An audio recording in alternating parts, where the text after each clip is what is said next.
எதுக்கு நான் உனக்கு கடத்தி கொடுத்துட்டு காசு வாங்கிக்கணும்? நானே பண்ணான்னு இதை நான் உன்ட்டு ஸ்டிப் பண்ணி கொடுத்துட்டு உனக்கு ஏன் காசு கொடுக்கணும்? நீ யாரா நீ போடா நீ தொழிலே என்னதுன்ட்டாப்புல முடிஞ்சு போச்சு. சாராயபுரத்துலேருந்து அடுத்த கட்டத்துக்கு பரிணாம வளர்ச்சி. தொழிலே என்னது தான் இந்த ஏரியாவில். இனிமேல் நீ வரக்கூடாது, இவ்வளவு நீங்கள் எல்லாம் இங்கே நான் சொல்கிற இடத்து தான் வரணும், தொலைச்சி கட்டி வரலாம் அப்படின்னு ஆட்டோ சங்கர் பெரிய போயிட்டாங்க. அவனை விட இவன் டானு, இவன் தான் பாதுகாத்து அழைச்சிட்டு போகிறான். அவனுக்கு உழைச்சி கொட்டுறது இவனை குழைச்சி கொட்டும் அப்படின்ட்டு இவ்வளோ பொண்ணுங்களும் வந்துக்கிட்டாங்க. அதில் ஒரு ப்ராஸ்டியூட்டை லவ் பண்ணுறான் ஆட்டோ சங்கர். ரியலாகவே லவ் பண்ணி அவளையும் மனைவி ஆக்குறாப்புல. பார்த்துங்க, 2வது சேனல் உருவாயிட்டு அதை நடத்துறதுக்கு ஒரு பையன் இருந்தான். அந்த பையனுக்கும் ஆட்டோ அந்த அந்த அந்த வந்த 2வது சேனலுக்கும் உறவு ஏற்படுது.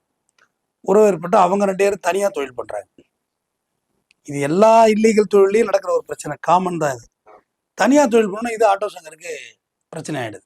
என்னடா இது, நான் இங்கே பிஸ்னஸ் பண்ணிட்டு இருக்கேன், நீ அதில் ஒரு சாலு ஓட்டினா எப்படி இது, நீ யார்ரா நீ அப்படின்னு சொன்னோன்னே அவங்க இருவரையும் ஆட்டோ சங்கர் கொன்று கொளுத்தி விடுகிறார்.